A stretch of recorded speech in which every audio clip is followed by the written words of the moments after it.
अखिलेश यादव का धुआंधार प्रचार हरदोई, शाहजहांपुर और मिश्रिक सीट पर करेंगे प्रचार, जहां 11 बजे शाहजहांपुर में जनसभा करेंगे अखिलेश यादव। तो वहीं गठबंधन प्रत्याशी के पक्ष में सपा प्रमुख जनसभा करेंगे।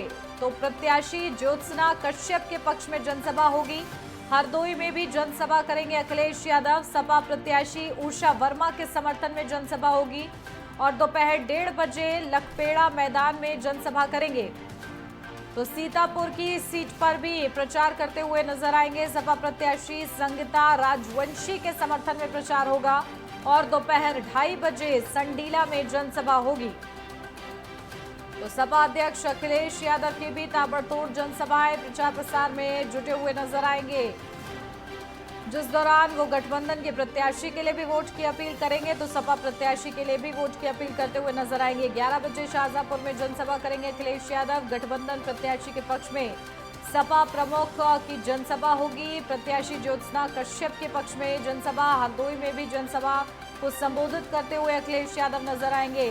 सपा प्रत्याशी उषा वर्मा के समर्थन में ये जनसभा होगी और दोपहर 1:30 बजे लखपेड़ा मैदान में जनसभा। सीतापुर की मिश्रिक लोकसभा सीट पर भी प्रचार करेंगे। सपा प्रत्याशी संगीता राजवंशी के समर्थन में प्रचार करेंगे।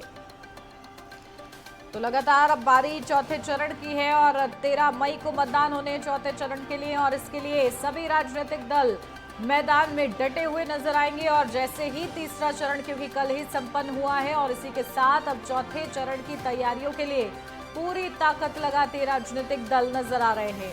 सपा, बीएसपी और बीजेपी लगातार मैदान में डटे हुए हैं और समाजवादी पार्टी के जो अध्यक्ष हैं अखिलेश यादव, वो भी आज प्रचार प्रसार करते हुए नजर आएंगे।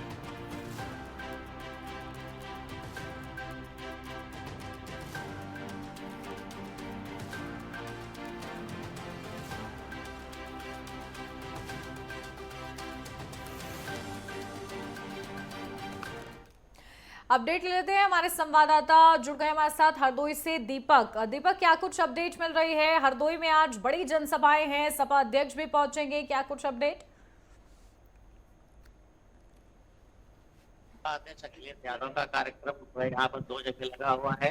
जो हरदोई लोकसभा क्षेत्र का सांडी पड़ता है, वहाँ पर वो सभा उषा वर्मा जो प्रत्याशी उनके समर्थन में सभा को संबोधित करेंगे। उसके अलावा संडीला जो हरदोई का क्षेत्र है, वो मिश्रिक लोकसभा क्षेत्र पड़ता है। संगीता राजवंशी जो पूर्व मंत्री राजपाल राजवंशी की बहू हैं, वह उनके समर्थन में संडीला में जनसभा करेंगे। और वहीं मायावती का कार्यक्रम यहाँ पर माधवगंज लगता है। माधवगंज में दोपहर 1 बजे उनकी जनसभा है। वो दोनों ही प्रत्याशी जो भीमराव अम्बेडकर की हरदोई लोकसभा से बसपा प्रत्याशी हैं और मिश्रिक से जो है BR अहिरवार प्रत्याशी हैं, उनकी सभा के उनके समर्थन में वह जनसभा करेंगे। इसके अलावा गृह मंत्री अमित शाह का कार्यक्रम यहाँ के सिटी में CSNPG कॉलेज पड़ता है, वहाँ पर उनकी 2 बजे जनसभा होगी। तो कहीं ना कहीं देखा जाए कि जो चुनावी हरदोई में 13 मई को चुनाव होना है, उससे पहले ही दिग्गजों का जमावड़ा यहाँ पर लग रहा है और सभी दल अपने अपने समर्थन में जनसभाएं कर रहे हैं और जनता को अपनी अपनी योजनाओं के बारे में जानकारी दे रहे हैं, अपने मैनिफेस्टो के बारे में जानकारी दे रहे हैं। तमाम आरोप प्रत्यारोप भी एक दूसरे पर लगाए जा रहे हैं। उसी के चलते आज ये 3 जो जनसभाएं होंगी, अब देखने वाली बात ये होगी कि किसकी जनसभा में कितना जनसमूह इकट्ठा होता है, कितना मतदाता वहाँ पहुँचता है। इससे तय होगा कि किसके पड़ला भारी पड़ रहा है। जी उन्नति। बिल्कुल, और हरदोई में कैसा मुकाबला दीपक आप देख रहे हैं और क्या समीकरण जो है बदलते हुए नजर आ रहे हैं? क्योंकि देखिए, दिग्गज तो पहुंच ही रहे हैं प्रचार के लिए, लेकिन जो प्रत्याशी हैं वो कितनी मेहनत कर रहे हैं ग्राउंड जीरो पर?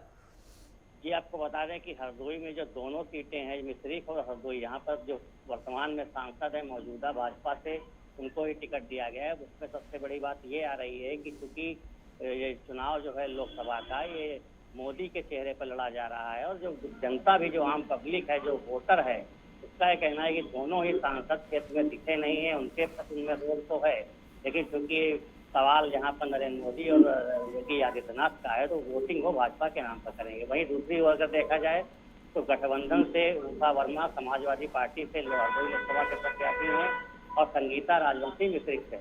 अब यहाँ पर बात यह है कि क्योंकि कांग्रेस इसमें गठबंधन में शामिल है, कांग्रेस का कोई वजूद तो यहाँ पर नहीं, लेकिन कार्यकर्ता और संगठन उनके पास मौजूद है।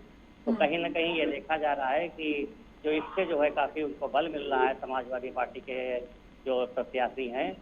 लेकिन यहाँ पर सबसे बड़ी बात ये आ रही है कि जो बसपा के टिकट जो वितरित किए गए हैं, जो नामांकन प्रक्रिया शुरू हो चुकी थी, उसके बाद दोनों ही सीटों पर प्रत्याशी घोषित किए गए। उसके बाद वह इतना समय नहीं दे पाए और दोनों ही प्रत्याशी इन दोनों ही अपनी लोकसभा के जहाँ चुनाव हुए वहाँ के वोटर भी नहीं है, वो अलग अलग जिलों के वोटर।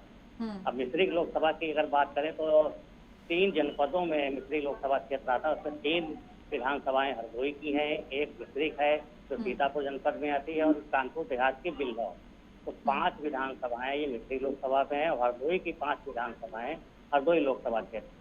तो प्रत्याशी कहीं न कहीं जन समर्थन पाने के लिए लगातार मेहनत तो कर रहे हैं, इस क्षेत्रों में निकल भी रहे हैं और तमाम नुक्कड़ सभाएं भी हो रही हैं। और सबसे बड़ी बात यहाँ पर आपको बता दें कि हरदोई जनपद का नाम यहाँ के दिग्गज नेता नरेश अग्रवाल के नाम से जाना जाता है। तो नरेश अग्रवाल के भाजपा में आने के बाद यहाँ पर गुटबाजी भी शुरू हुई, क्योंकि अभी जब उन्होंने तमाम सभाएं की, जहाँ तक कि ब्रजेश पाठक का कार्यक्रम जब लगा था वहाँ पर भी कुछ विधायक नहीं पहुंचे थे, तो गुटबाजी भी सामने आई। इसी को लेकर के अमित शाह का कार्यक्रम लगाया गया ताकि जो गुटबाजी यहाँ पर चल रही है उसको किसी न किसी विराम किसी तरीके से विराम दिया जाए और जो जीत सुनिश्चित करने के लिए जो भी प्रयास हो सकते हैं वह किए जाएं। जी बिल्कुल, देखिए किस तरीके से लगातार मोदी लहर तो है ही दीपक, लेकिन जनता के लिए क्या बड़े मुद्दे हरदोई से निकलकर सामने आ रहे हैं? में सबसे बड़ा मुद्दा है बेरोजगारी का, क्योंकि यहाँ पर जो कंडीला का जो इंडस्ट्रियल एरिया है वहाँ पर इंडस्ट्री तो तमाम लगी है। शायद ही कोई ऐसी इंडस्ट्री होगी जो कंडीला क्षेत्र में लगी ना हो, लेकिन वहाँ पर लोकल कर्मचारियों को नहीं रखा जाता है। वो बाहरी कर्मचारी या जहाँ तक कि लेबर भी जो उनके यहाँ कार्य करते हैं वो बाहरी हो रहे। तमाम लोगों ने ये मांग की है कि 60% लेबर जो है वो हरदोई जनपद का होना चाहिए। मांग की पूरी नहीं हो सकी आज तक। और जनपद हरदोई पे जो लोकसभा क्षेत्र पड़ता है वहाँ पे एक सिटी में एक शुगर मिल हुआ करती थी, वो भी बंद हो चुकी है। तो कहीं न कहीं बेरोजगारी के मुद्दा सबसे पहले यहाँ पर सामने आ रहा है और बेरोजगारी के चलते यहाँ का जो युवा है, चाहे वो पढ़ा लिखा है या पढ़ा लिखा नहीं भी है, तो यहाँ से दिल्ली और पंजाब या गुजरात जाकर के नौकरी करता है। तो हरदोई पे कहीं न कहीं सबसे बड़ा मुद्दा बेरोजगारी का है। इस कारण यहाँ पर जो है सबसे बड़ी मुद्दे की बात आते हुए प्रत्याशियों से लोग यह भी पूछ रहे हैं कि अरे आप इस बार विजयी होंगे तो हरदोई की बेरोजगारी के लिए क्या करेंगे। जी बिल्कुल, देखिए बड़े मुद्दे हैं और किस तरीके से आज दिग्गज भुनाते हैं इसको ये देखना होगा। बहुत शुक्रिया दीपक आपका तमाम जानकारी।